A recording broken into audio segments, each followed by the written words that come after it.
Well, hello everybody. How you doing? Dave Fennoy here once again on a Wednesday for Ask Dave Fennoy Anything. Glad you're aboard. And let's see, I've got some things I want to mention. Oh, next week, JB Blanc. JB is a good friend of mine. You've seen him in movies and on television, and you've heard him in lots of video games, and lots of video games that you may have heard him in or that you have played even if he's not in them. He has directed.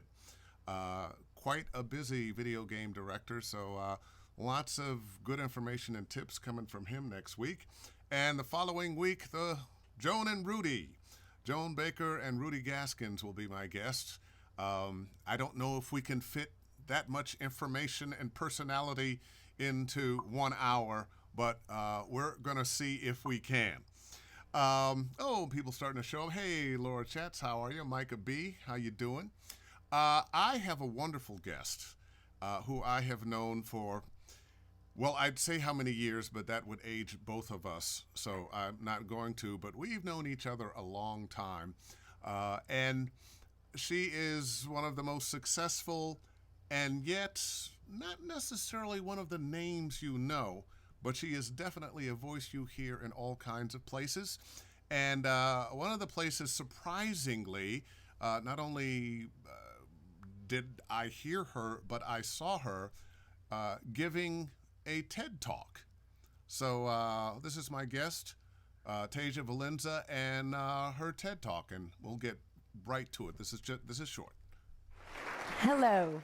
I am so excited to give you great voice today. And so what do I mean by that? Well, for me, at its essence, giving great voice means to touch or move someone with our voice. So for instance, saying, "I'm sorry," with heartfelt emotion and sincerity is so much more meaningful than... Ladies and gentlemen, without further ado, may I introduce Tasia Valenza. Yay! And the crowd goes wild. How are you? I'm more than delighted to be with you, my old friend. This is a wonderful opportunity that you've given me, and I'm graciously appreciative of this time that we get to spend together. Well, I see it's me that's thankful because I'm here every week and getting people to come on and share themselves and share their experiences and their knowledge. That's what I'm looking for, and so it's always wonderful. You have incredible people. People love being with you. Just the names this month, I was like, oh my God. Joan and Rudy and Joe Cipriano. I mean, these are, really legendary in our business, and I just feel humbled and grateful to be amongst your guests. Well, I'm glad to have you because you have a lot to offer. And let's go back. I have known you for quite a few years, and when we first met, we were both doing promos at ABC. Correct. This was like in the 90s, which is like beyond like crazy time frame, and it was just that you and I met doing an actual gig together, and then we got to know each other, and then I think we were children then. We were so little. We were doing kid shows. We were just little kids and little babies. Yeah.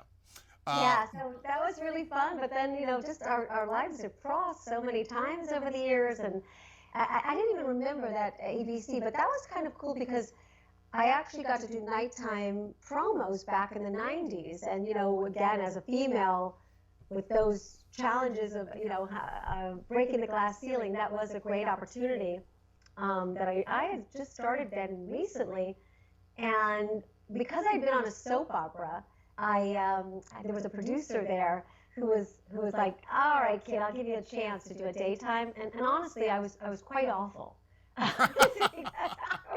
Because that's the days when you really had to jump into that little space. Nowadays, they do it so many times wild and then they fill it in. But then you had to have your timing and your acting. And I was just pretty awful, but she was kind enough to let me do it a few times. I got better. And then I got good enough that Mike Benson at the time said, let's try her out on some nighttime stuff. And, it was pretty revolutionary at that time. And but from that, from being at ABC, at that time they also created SoapNet, which was the combination of soap operas and voiceover. And I was like, my gosh, I should be the voice of that network. And ended up being just that. I got to do that. You took that job from me. Did I really? I was the original voice of SoapNet. Oh my God! God, I'm so glad I didn't say it. I took it from some idiot. I had no idea. I totally forgot that was something. And those I tell my students all the time. Hey, listen, somebody had that job before you, and somebody will have it after you. Well, that particular job, also the Hulu job, I was the first one to have, but somebody definitely got it after me. Oh, and it my was God. you. Well. Wow. Well, that's a crazy. Well, just so you know, it was taken again from me. I actually survived 3 regimes and even my pregnancy. When I had my kids and I went on vacation, they were going to give it away to another voiceover artist, but they didn't like working with her, so I saved it by a hair. So yeah. Oh, and there's a lesson in that, and the lesson is show up, be pleasant, don't make it any harder for anybody to do their job than it needs to be, and this is coming after. Some people who were promo voices at ABC, the late, great Ernie Anderson, who was legendary for cussing out producers and engineers. I think you can still find on the air outtakes of him just cussing people out. But what you found out was if you said, hey, Ernie, just cut the mess and let's get busy, he'd shut up and do what he was supposed to do.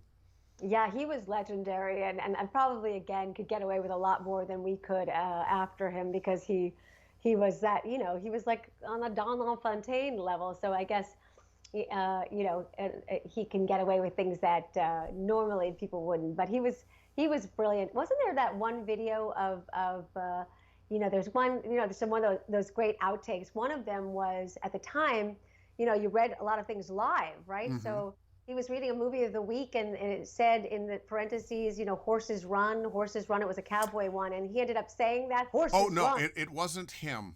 No, who was that? It was, I don't remember who it was, and whoever it was, I'm sure would not want me to know. This is a fantastic story.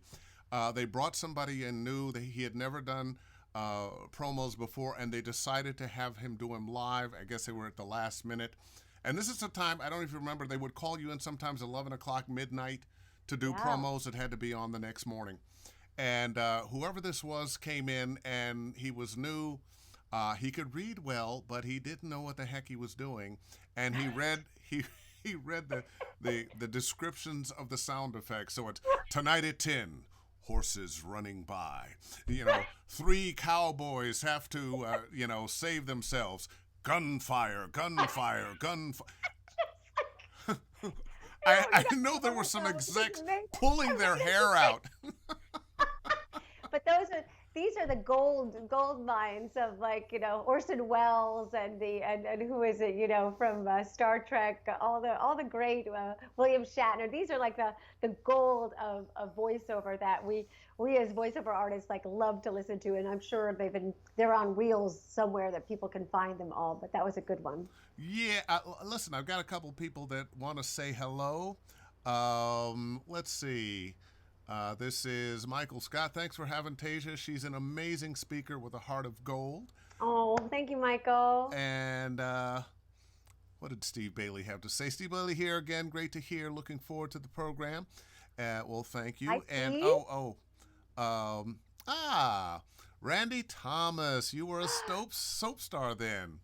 Oh my God, I love Miss Randy. She is, again, one of the greats that has been around forever, and just a phenomenal human being, as well as an consummate professional. But yeah, she remembers me from the old days. Back when we were kids. That's right. We started so young. I actually, did start as an actress. I call myself a recovering actress and a fully functioning voiceover artist. I don't know if you know that because as actors, we're such damaged goods because we're always being rejected. So that was one of the reasons why I started voiceovers, because my mom, I started when I was 15 and I worked all the way through my 20s, but my mother was in my 20s saying, you might want to look into voiceovers. And I was like, oh, I don't even know what it actually is. This was 91. Uh-huh. And so being a good pestering mom, she bothered me till I found, my first voiceover coach, by the way, and we're both coaches. So back then, there was no internet, so I had to look in Variety, and I found this little tiny ad of a voiceover coach, and he was an 80-year-old curmudgeon, and he had 80-year-old copy and a reel-to-reel, and that's how I learned. I learned my first, and of course, I made my first horrible demo, and then another horrible demo. So, it's good for people to know, because there's a lot of young people, or a lot of people still wanting to get into it and thinking, that why aren't I succeeding? Why aren't, and I think all of us have a story. I'd love to know your story, but it took me at least 2 years from the time I decided just to even get an agent and get a demo. And then it took me another 6 months to get my first job. And then I made like 10,000 the first year, which, was like unbelievable. But, it went up from there. But it was a long, drawn out series of stop and go and stop and go. And I think it's helpful for people to know that there's no, straight shot up when you decide to go into this business. Yeah. Let's see. Jim Tasker, speaking of greats. Yeah, And, we did SoapNet together. yeah. And Jim was he's saying SoapNet was my first network job. Tasia taught me a lot. You were teaching even then. A true professional. Love to you. Love to Tasia. Thank you, Jim. And one of the best things about doing this is when other really great talent are, listening in and tuning in. Randy, back again. I have never heard that story, Dave Fennoy, or Dave Funny. It was a funny story. And that story was told to me when I first started at really? ABC, that somebody had done that. Odd, just crazy, crazy, crazy, crazy, crazy. Now, so you don't just do promos, TV promos. You have won some awards for your narration. You do commercials, of course. You do animation, and you do video games. And radio imaging. And radio imaging. Everything but kabuki, or rather everything but audiobooks. I do every kind of voiceover and medium and e-learning and use political ads. I pretty much love, my passion is to tell stories, and because they come in so many mediums as voiceover artists, I've had a pleasure to do them all, except, audiobooks, which I give such props to the VO artists that rock that particular genre, because I use the metaphor that it's, marathon, and we talked about it. And for me, I'm a sprinter. I need to do it short, tight, fast, because I just would fall asleep. You're like me. My attention span isn't that long.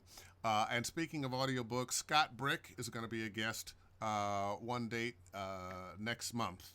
Genius. And he's who I learned from. I took a class. We, as voiceover artists, I always love to grow. And I was like, maybe I'll try that. Pat Fraley and Scott Brick, the best. They have incredible workshops. I think Scott's doing it on his own now. Loved learning. And I realized after learning over that weekend that it was not for me. but learning from the best is always the best way to learn. Like, okay, that's my medium. And that's the beautiful thing about voiceovers. People can find their home where they feel the most comfortable. Some people love to do everything, and then some people have their lanes. I mean, perfect Randy Thomas. I mean, top female artist. Doing live shows and news. I mean, she is the bomb. The Oscars. The Oscars. Like, can you get any better than that? Yeah. Love you, Randy. So, but for me, because of my acting background, I kind of like telling all the stories, and I especially love doing animation because it's the most from my home, where you really get to delve into a character. And I know that you very much feel that same love, because you're a huge video gamer, and there've been multitudes of them. So that acting to really play a role is the best. I have a question here from Laura Chatz. It's a little off subject from where we are now, but she was the first one in, so I'm going to honor her. To slate or not to slate? That is the question. That's a great question, Laura. I have to say my agents pretty much, whenever I get copy, say slate. And so, I don't think there's anything wrong with just saying your name really simply, again, maybe to the theme of whatever it is in that context. And that's it. No, hi, my name is, or this is take two, or I'm playing the role. But how do you feel about that one, Dave? Well, I think you should slate with some energy that is about what it is you're going to do. Character? Mhm. Sometimes I slate this is Dave Fennoy as such and such a character. If it's a role for animation or video game, sometimes this is Dave Fennoy as so and so in the voice of the character Oh, so that I'm doing. you do go further. Sometimes, Right. um, uh, your slate can help you, but I think it's even more likely to hurt you. Mm. Don't be that person. Oh, this is Dave Fennoy, and then you're going into it, and Right, right, because they might not even listen. they might not just the slate, and they're gone. But I've noticed something here lately that there are a lot of companies that don't want a slate at all. No slate. Don't tell me how many takes you're going to do. Don't number the. Mhm. Don't say this is take two, take three. Right, they just want to go right into They the just want to go further right feature. into it and I make think, up. They don't want to. If they know your name, they right, might not want to be influenced by, influenced, oh, influenced. I know his name and he's Right. been doing this a long time. Clearly he sounds better, or worse, oh, he's an old has-been. So Judgment, judgment, judgment. No, no, no. You know what? See, Laura, you brought up this great thing. And you know what? You're right. Now that I'm thinking about it, there are certain clients that have come through no slates. And maybe too, they actually just want to be captured by the story or not. yeah. They don't want to have anything ahead of time, but to hear like, oh, I'm intrigued with this or I'm not. So I don't think that really answers the question well, but I think maybe you just have to decide, maybe based on the project, do you think that you could further it or detract from it I, with a slate? I would say if they haven't said one way or another, definitely slate. Definitely slate with enough energy, but not too much energy. You don't want to be too far off from what it is you're about to do, I believe. Um, but please don't tell a story. I was having a couple of conversations with some casting directors who just told me horror stories about people who's, hi, this is so and so, and just so you know, I'm a friend of so and so who works at your company, and I just thought maybe because we know each other that would be, or or this, I'm slating now. Let me explain what I'm doing. I wanted to do this first take with, Oh and my gosh, there's like a nobody wants to little hear novella. that. No, that is definitely a big, big no-no. The name, if you want to say the character, the end of And story. maybe how many takes. And it's the kind of thing that you've been doing this a while, you wouldn't even imagine doing. But No. somebody who hasn't done this might. So Uh, that's what we could get to tell anybody watching this for the future that are new at this. don't do That's a that. big no-no. So there you go. Thank you for Huge asking no such a no. great question because we can help people. Hey, I've got Carmen Cruz Hart. She says, I coached with Tasia, and she really has you tapping your power within. Oh, thank you, Carmen. That brings me to you do some tips on LinkedIn. Hmm. You do some teaching. I Hmm. want to. The tip you gave today on headphones, I had to put mine on because sometimes I'll get a little feedback. Here, I liked what you said today. You said, I don't wear headphones unless I have to. I wear them to listen to a person who's directing me. Right. But I don't wear them if I don't need to because I don't want to listen to myself and be intrigued and fall in love with my voice and do and it's so true, it's so true, it's so true.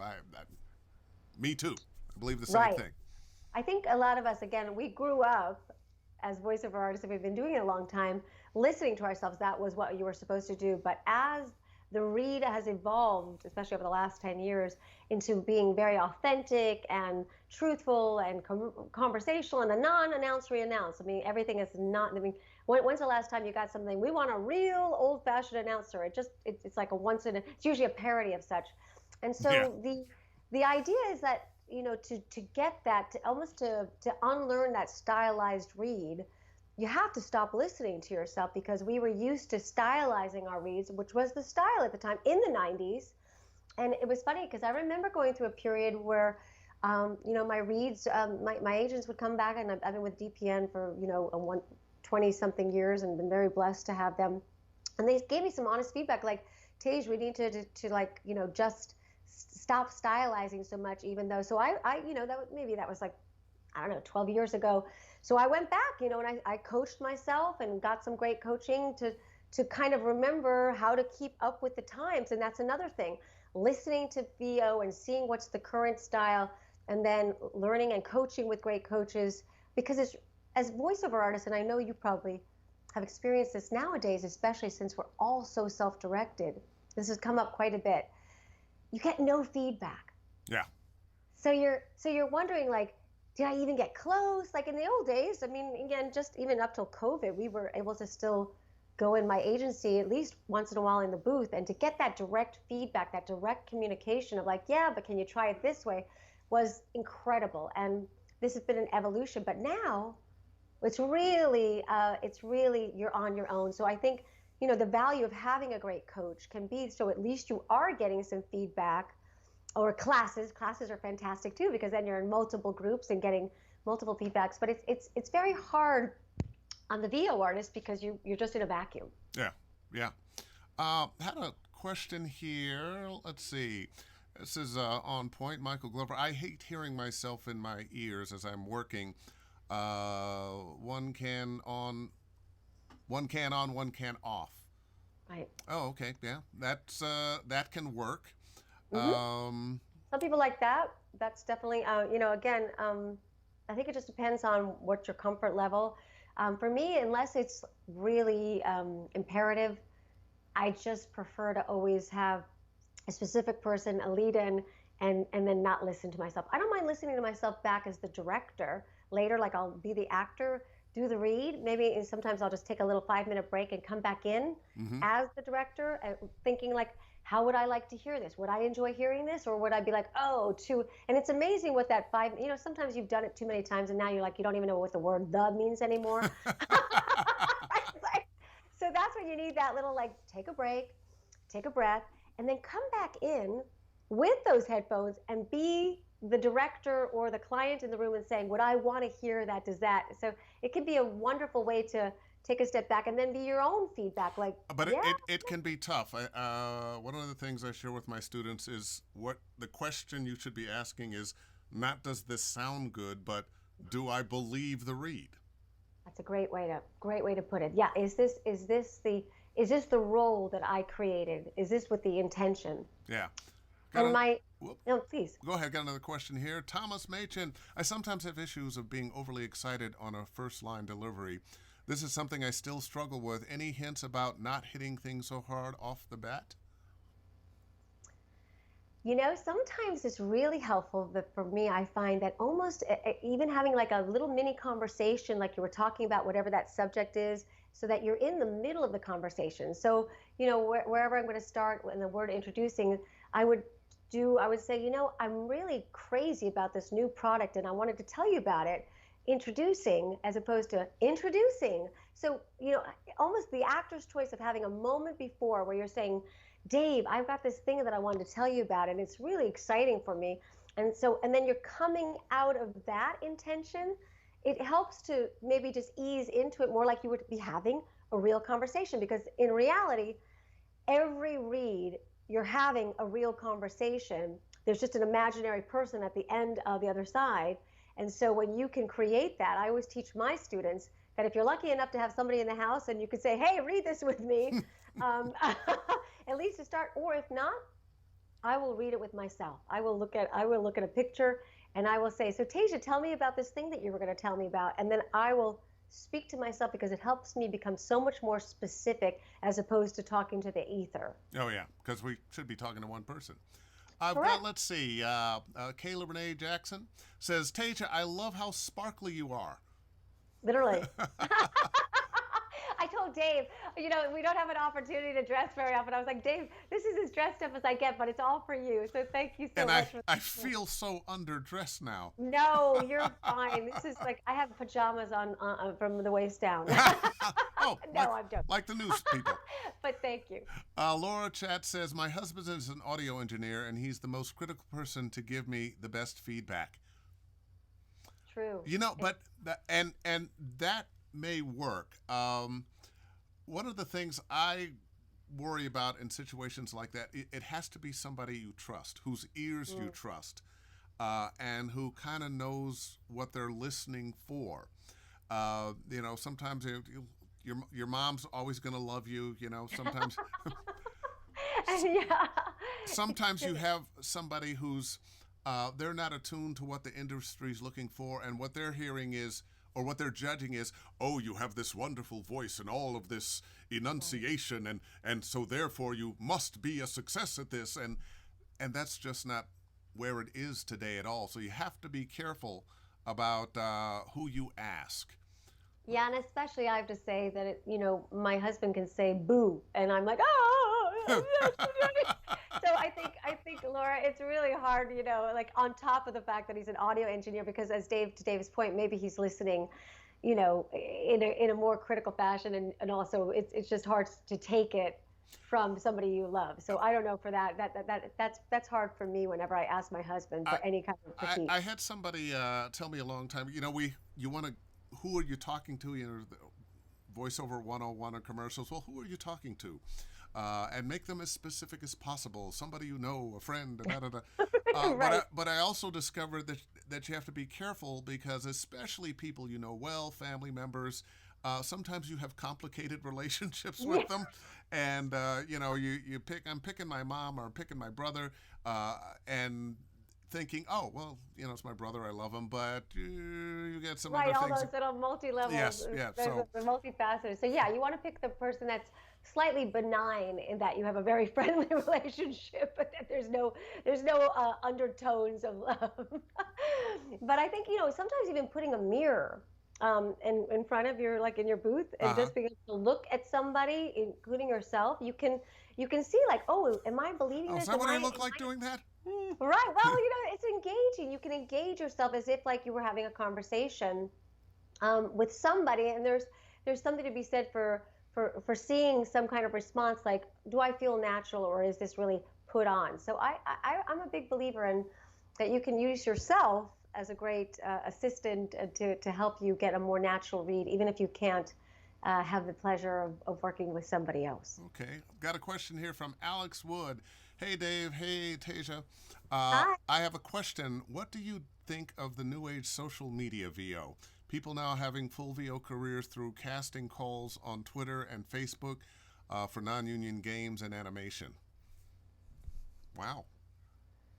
I'm not really up to speed on that, so I can't comment on. I know that social media is a whole game changer, and I'll throw that one to you, Dave, because I'm still Well, I'm kind of in the same boat that you are. I have lived my entire career, uh, or my career started in old school. You had to drive to your agents and drive to yeah, every gig. pagers. We had We had pagers. pagers back then. Cell phones were when those came in, and you would call, but you would never accept a call because it cost so much.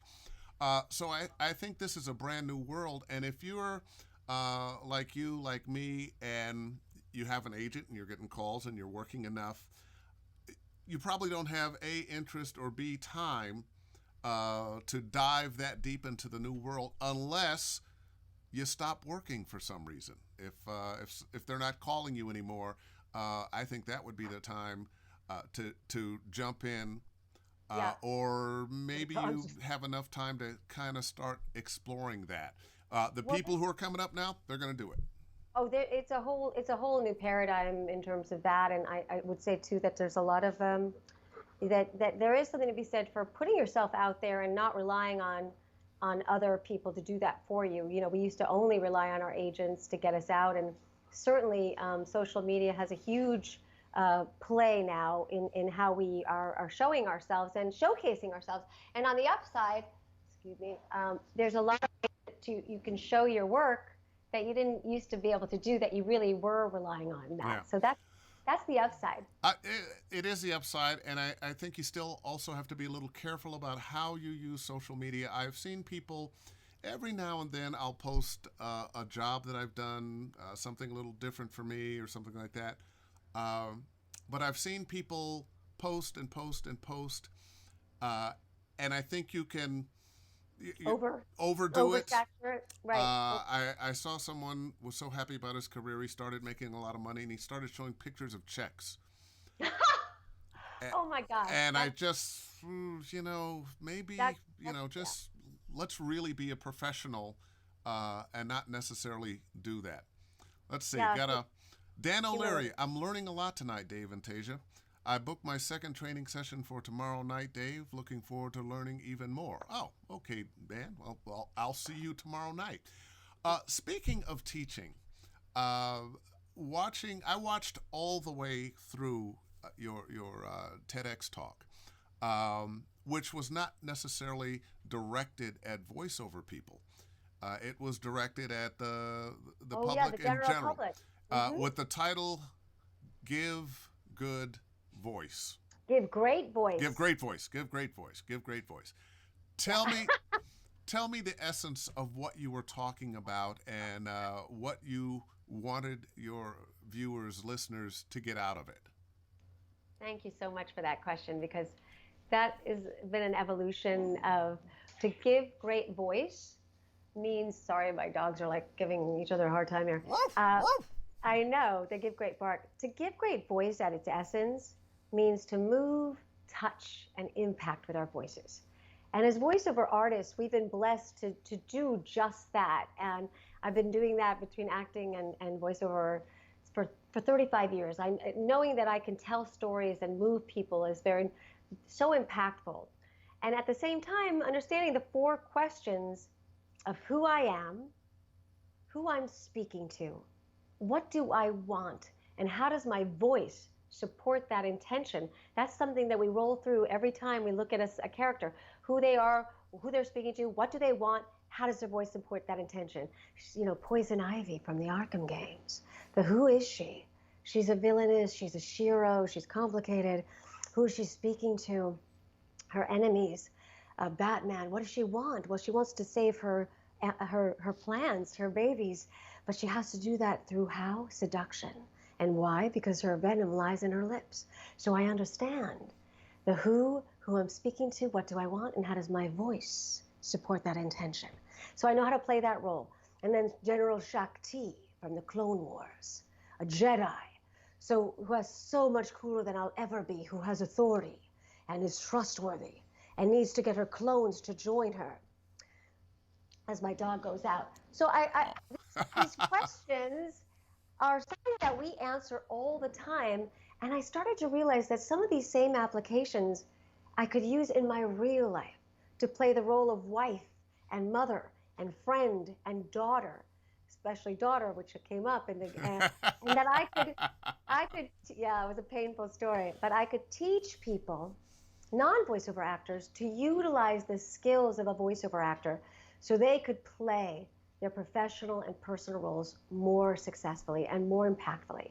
And truthfully, it's evolved as technology has taken over communication in the last 7 years. My message got more and more passionate that let's not give up our voices to our digital communication because it was an aberration pre-COVID to make a phone call. It's like aggressive, nobody was calling me anymore. And when I would call somebody, it was like only of a certain age, but Why I didn't you really, text me? I actually have to right, talk? Oh no.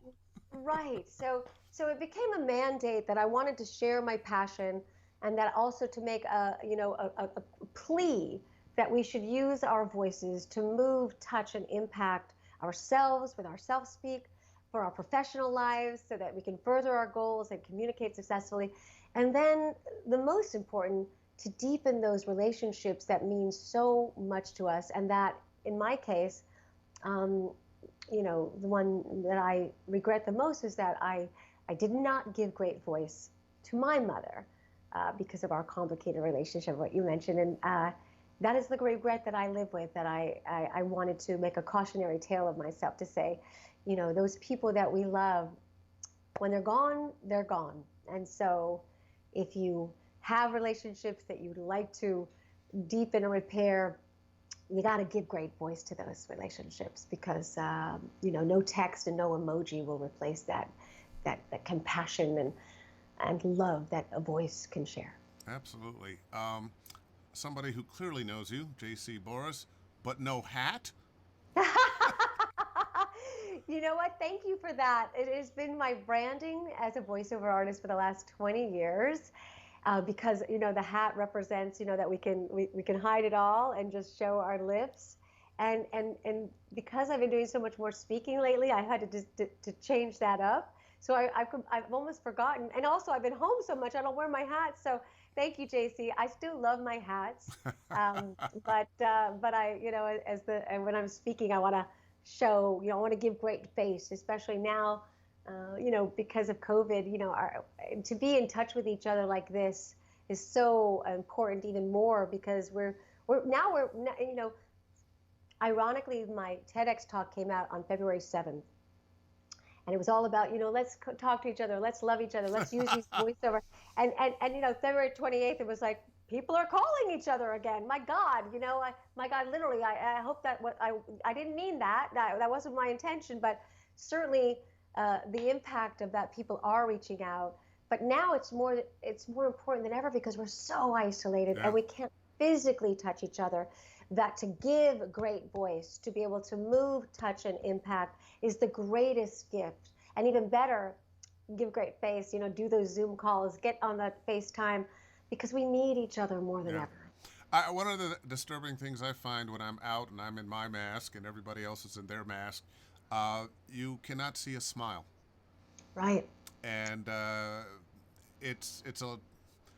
miss it. I miss it when I'm out. And sometimes, I almost want to go, no, hey, I'm smiling. Right. I actually did a segment on KTLA about that just today. How to unmask your message. And one of the things that I mentioned to that point was that, it's hard when you're walking by, then having a fun mask to use humor is a great thing. I actually have a fun mask, but the idea is too that if you do get a chance to engage, that when you brighten up and warm up your tone behind that mask, that even if you can't see it, so if I say to you, Dave, it's wonderful to see you. You can see my face and you can see my smile, you can hear it. But if I mask up, Dave, it's a pleasure to see you. Just having that warm interaction at least to brighten, and then the eyes respond. So yeah, it is so painful because what used to be just a courteous hi, how are you, as you're walking by somewhere, now we're all kind of hiding from one another because it's awkward, and B, we're scared. Right, don't breathe on me. Am I safe? Am I safe? So yeah, it's a very difficult time. So whenever we can overcome that with some humor and some kindness, to keep that give great voice message going, even with a mask, and to use our body language to support and our eyes to support, make that eye contact and smile and articulate. We need to, because I think we're going to be in this situation for a while. Yeah, we are. Oh, Steve Bailey back. Steve says, I did a job last week in studio with a producer and client, and I love it because, as Tasia said, we get their direct feedback. I agree with her assessment of self-direction. I love that sparkly dress, too. Boy, this is like a real hit. I'm gonna have to make sure. This is the one and only time that I've used it, but I'm gonna have to start thinking about this one. I got to get more of a sparkly attire now, Dave. You've sent me on the way. I got to show you a fun mask. Let me see if I can find here. This is my. I have two. I was talking about how our masks can show our personalities. So this is one of the ways that I try to lighten the mood whenever I'm out and about. Oh yeah. Now you can see my mask that I'm smiling. Yeah, there you go. but if you really weren't, you wouldn't know. Right. But here's my shark one. You would look great in this one, Dave. You could rock this one. Anyway, it's good. Sense of humor will carry the day, and in our lives, the more we can laugh, the better. Yeah. Wait. I have a complaint. Elsie Boris. I clearly said JC. I am so sorry, Elsie. My apologies. Mom, I want in. I want in. Let's see. Philip Buckeye Believer Thomas. Major point I took was speaking to people well. Emojis are for kids sometimes. I think there's a place for emojis, Yes, but emojis can be great. It's they're for the light conversation, but when it's a, I like to think that it's a wonderful thing. Texting and emojis can be a wonderful way to soften the text. But when we start getting into emotions, meaning that when it's more factual, listen, I'll see you soon, or I'm looking forward to it. But when it's like, I'm really sorry that I hurt you, or I love you so much and I miss you. I'd like to talk to you. Something that can become a conversation. I just think it shouldn't replace our emotional, because let's face it, I mean, between all of our social media, we can think we're in touch with everybody. But like, even right now, I've gotten to connect with all these wonderful people, Jim and Randy, who I get to see sometimes. But these kinds of conversations that you and I are having, and we had like, what, two leading up to this, they were so meaningful. And I yeah, feel so nourished by them and connected. So it's not that it's for kids, it's just that in order as humans to connect in the way we were designed, we release dopamine and serotonin from these kinds of human interactions. And when we're at a position where it's all digital, we are sorely missing that. And there's an emptiness, I feel, from that, if that's the main source of our human interaction. yeah. When we were talking earlier today, not only do you teach voiceover and do TED Talks, um, but you teach people how to have more confidence in themselves. Now, did that come out of your voiceover training? That came out of 30 years of therapy, along with my voiceover training. Again, to mellow the platform to give great voice means to, again, it's a three part. How do we give great voice to ourselves, which is the most important person we can do it? And what I mean by that is, we all have I call it learning to speak the language of self-love, which is a foreign language to most people. Most of us will tear ourselves down in a second. I'm an idiot, I'm so stupid, I'll never make it, I'm not good enough, I'm not worthy. And we'll even say those things out loud, or I'm a loser. But how many of us will say, gosh, I love myself, I'm amazing, I can do this, I got this, I am worthy, why not me?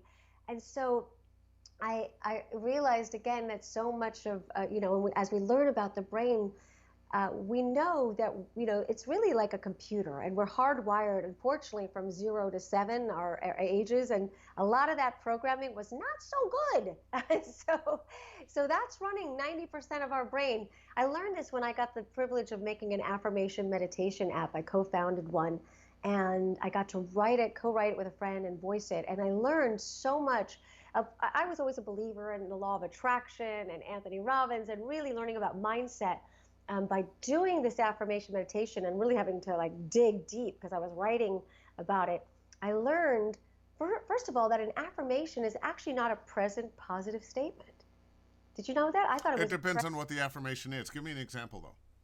Well, an affirmation is what we say over and over again. It's neither positive nor negative. It's what we say. So whatever we say after I am or I have, consistently and with conviction, tells our future. And that is often something we don't even realize that we are saying. When we were having a conversation earlier today, I mentioned what people call prayer, where they, I'm going to clasp my hands, get on my knees, and look to the heavens, and dear God, let me have this, let me have that, do this for me. I was always taught, don't pray for things, pray for your highest good. And I'm a great believer that doesn't matter if you're religious or you're not religious, that power Yes, universal force. doesn't care.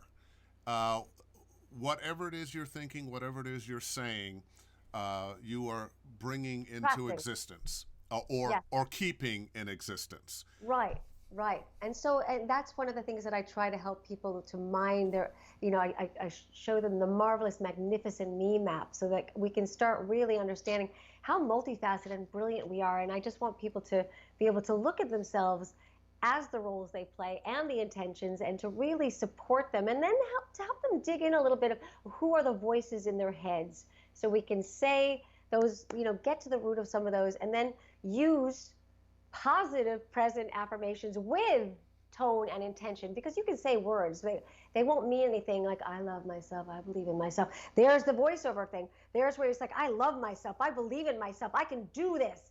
You have to have that intention. Got to and say it with conviction. Right. And so, and the affirmation meditation app is another form, and by the way, it's completely free. I'd love to share it right now. It's called Haven Guided Affirmations, and it's an absolute gift to be able to share this. And it's broken down into different masteries, 10 minutes a day with me in your ear, helping you to start saying this beautiful language of self-love, because you can't learn a language in your head, right? Tell me the name of that again. Haven, Haven, Guided Affirmations. It's at the Google Store and the App Store. It's completely free. It's broken down into stress reduction, health, wealth, leadership, marriage support, and it's literally just in the vein of Calm and Headspace, but I think it's better because I voiced it. One of the reasons why I got involved, and I know you'll appreciate this, is because I love meditation, guided meditation, but so often I find I love the message, but not the messenger. And so, the ability to be able to make something and make it a beautiful and soothing, to embalm, has been such a gift. And I ask all my students to, take 7 of these and call me next week, because it really, to start recognizing our thoughts and be able to rewire them through revoicing them is a very powerful tool. So that is something that I do like to add into the voice coaching, because, mindset's everything, right? We can be the best at our craft, but if we sabotage ourselves, we're not going to have that ability to go forward and achieve our dreams, because fear can paralyze us. I'm a great believer that we are all our best friend and worst enemy all at the same time. Let's see. Let's get back. Let's leave Airy Fairy, which Okay. a place I love to go, and come back to voiceover here from Laura. Chat says, Tasia, who is your favorite character you have played? Oh, that's like asking me which child I love best. That's the answer I always give. It's like trying to pick my favorite kid. Although Yeah. I do have a favorite. Do you? Yeah. I've had some favorites. Oh, there come my dogs again. I've had some favorites, but my most recent one, Vanessa Doza from Star Wars: The Old Resistance, has been such a great gift, because she's a mom and a badass. She's a warrior and a badass, and to be a mom and to play one that is so much, again, on a higher level than I am, it just levels my own game to be able to play something, because I've never played a mom and a badass before, so I'm kind of in love with her right now, just because I admire her so much, and I want to be like her when I grow up. Well, I think How about you? giving birth means you're a badass. So Oh, thank you. women come with once they've given birth, there's a little badass in there anyway, because Lord knows we can't, and I'm not sure we would, were it possible. So tell me, do you have a favorite? Are you going to share your favorite, since I shared? Well, I've played. I'm somewhere between 400 and 500 video games and Oh my 50, goodness. 50 cartoons or so, but I keep coming back to Lee Everett from the Walking Dead game, and one of the reasons, it was a character very much like me. He was a person who had been a college professor. I've always said if I weren't doing what I'm doing, I probably would have been a college professor teaching history. Oh, I didn't know that. He had found his wife cheating, and he killed her and her lover, and he's off to jail, and this is his great regret, that he has ruined his life. And the zombie apocalypse frees him. He's on his way to jail. The apocalypse happens. The police car he's in crashes. He's out, and he discovers this 8-year-old girl in a tree whose parents were out of town when the apocalypse happens. And to redeem himself, he takes it upon himself to take care of this little girl. That is what is most important to him. And not that I've ever killed anybody, but thankfully. I think we all have regrets. Oh yes, I I think was mentioning mine today. yeah. I don't think any of us have gone through this life without Mhm, hurting somebody that mhm, we didn't mean to hurt, mhm. that we would like to be redeemed for. Absolutely. Uh, and Lee Everett gave me so many gifts. I had Mm. been working, but I was nominated for Best Performance in a Video Game a number of times, won a couple of them. Got to go to Wow, London for the BAFTAs. You know, I've got some hardware hanging back there and some that's so cool. and some uh, paper mentioning Yes. some other things. That was a huge gift, not something I expected in a career. I think when we get into this business, what we really want to do is work Yeah. and do good Just- work and continue to work. But I shouldn't be talking about my awards because I Oh, believe you have an Emmy. I do. I do. That was one of those rare surprise gifts again for, giving great voice. I literally donated my voice to a wonderful organization called the Wildlife Animal Sanctuary based in Colorado. And Mm-hmm. they had a public PSA campaign for 2 years trying to drum up awareness because they save exotic animals all over the world and it's very expensive. And I was captured. I first told the story of Morelia, the magnificent lion, which you helped me get nominated for a Sovis for. And then I continued to give my voice to the beautiful campaign. And they had something called the Heartland Emmys, which I didn't know existed. And they could submit for this campaign, and they did. And I got an Emmy in the mail one day. It was one of those like what is this heavy thing? And they forgot to notify me at the production company. They sent it off to me, and they, Well, it you was were just the voiceover actor. it was one of those like it was almost like a joke. It was like my name's on it. So I called them up. I was like, hey, did you guys forget to tell me something? But it was a great surprise and that much sweeter for giving and again passionately believing in something and not expecting anything because one of the things I gave up as an actress I was nominated as for an Emmy when I was on All My Children and I thought I gave up acting for voiceover so I could have this beautiful life with family and I was like I felt like there's an Emmy and an Academy sitting somewhere for me and when I got the Emmy it was like thank you universe God and angels because it was like it was that little sweet of like yeah you did good Tasia and you didn't have to completely give it up to make that choice that you made so Ah, it was a gift. excellent. Now, I always ask whoever's on about their equipment in their studio. I forgot, but before we wrap up, I want to know. Tell everybody about your studio. I mean, you have a big booth, and you've turned a whole room into a. It's No. huge. No, I am being the I started in a closet in my old house. It was a smaller house, and I lived there for 20 years. And one day, when I got my first telos, and when the old days when we had to use those for promos, I had a wonderful actor come. The name is out of my head. It'll come back to it. I'm not thinking about it. Oh, good. I'm And not the he, only one that forgets names that I shouldn't yes, forget. yes, Tom Kane. Ding, Oh, love ding. Tom Kane. I had to say the name and it came out. Tom Kane set me up in my closet. He said, we could put a booth at that side because your clothes are fantastic. So I started in there. I got a Sennheiser Shotgun 416. I had my Mac and the Apogee One, and I gave great voice with this Telos, this ISDN for everything under the sun, except games and animated series where we would go in. And then when I moved to this house, with I got my own offices, which I'm in, I was like, oh, I'm gonna put my booth in. It's gonna rock. And then I went into my new closet and was like, nope, I'm just going back in my closet again because I have a window and the clothes around me, and I spend so many hours in there that to be able to use my Sennheiser and to have the clothes be my buffer as opposed to dark, black, and to be able to still give an incredible quality. I know that there's a certain like sometimes a prestige, and I was like, I'm in a closet, but I just thought, what? I got to be truthful to myself. It works for me, and so whenever I'm in there teaching a class, I show people, especially new voiceovers, look, I'm still in the closet. It works. You can start that way as long as you have great equipment, a good microphone, a good interface, and a computer, you can basically, do professional broadcast quality nowadays. Source Connect, IDPTL. I mean, the great thing is that, and I know you can appreciate, is that I gave up my honeymoon.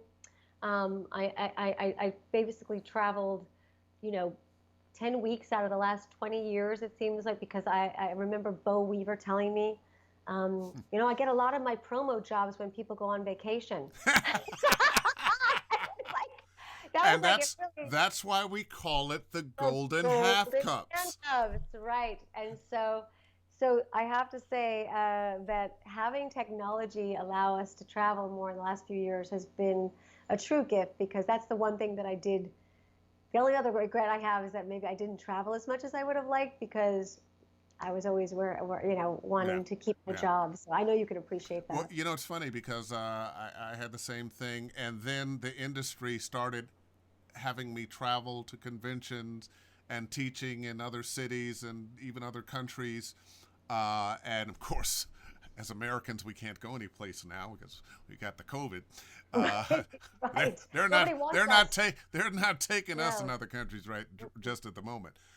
Listen, I have, and this is kind of going back to the beginning again. What financial hardships did you face as your VO career began? Did you work 2 jobs? And this being LA, were you a waitress or, bartender? Great question. I had a lot of ups and downs. At that time, I was still acting on camera. So I did fund a lot of my VO startup. Sorry. But as an actress, I've done everything. I've scooped ice cream. I've waitressed. I've hostessed. I've baked cookies. I was in a clothing store. I mean, there's, when you're an artist or a craftsman and you are so passionate, you do what you have to do in order to get that piece going. I mean, nowadays we call it side hustles. Yeah. Yeah. I mean, again, I didn't make enough. I was making money as an on-camera actress, but I went from being on a soap opera where I made so much money as a teenager, and then lost my job after 2.5 years, and did not save a penny, because I was like, I'm a teenager. This is going to last forever. Right. It's going forever. Right. And so I had my wonderful, like, woo, and I had humble pie served to me, and had to start over. I mean, I'll tell you, I was, on All My Children. At that time, it was one of the most popular soap operas in the world. And then I came out to Los Angeles, and I was demonstrating Naked Juice when it first came out at Gelson's. Wow. And I would have people walk up to me sometimes and say, "Weren't you Dottie in All My Children?" And sometimes, depending on the mood, I would say, like, "No, of course not." And sometimes I would be like, "Yeah, How did that make you feel? It was humiliating, but it was one of those, I had no choice, and I had to. What's the lesson in it? The lesson is always be nice to the people on the way up, so they'll be nice to you on the way down. That's one of them, because I thought at that time my shit did not stink, that I was like, never. And also that, humility can be a great thing, because after that happened, the next time up, I was much more humble, much more professional, and remembered that as high as you go, you can still come down. So it was actually a great learning opportunity, rather young, to not let my ego, not be taken by the ego, because that's, again, why I call myself a recovering actress, because we get swept up as actors, like, you're the most amazing thing. It's like, I am, and then it's like, you suck, and I'm like, I do. So it's really to have that authentic, and that comes back to the self-speak. I love myself, and I accept myself, and I forgive myself, and I am imperfectly perfect. Well, fantastic. And that is a great place to wrap up, except for one more thing. Don't you go anywhere. Okay. This was the close of your TED Talk, just a little bit, and it touched me, and I think it'll touch some other people too. So you can see the power of giving great voice. You can give it to yourselves and for yourselves to achieve your goals, and you can give it to those you love. Call them, visit with them, tell them how you feel. Your voice with a loving intention is truly a gift, and you'll never regret giving it. Thank you.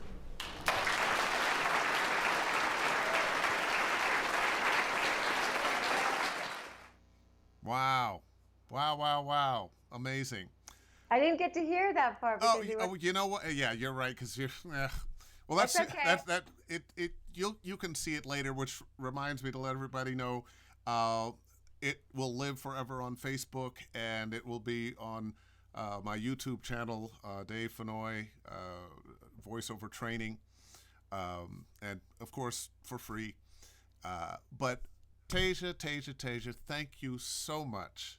Oh, Dave, I Uh, feel so grateful to spend this time with you and have these wonderful people. But, you touch my heart, and you're just such a beautiful person that you and I could have had a 2 hour, 3 hour conversation. oh And yeah, it wouldn't be this long could have enough. gone on for a long time.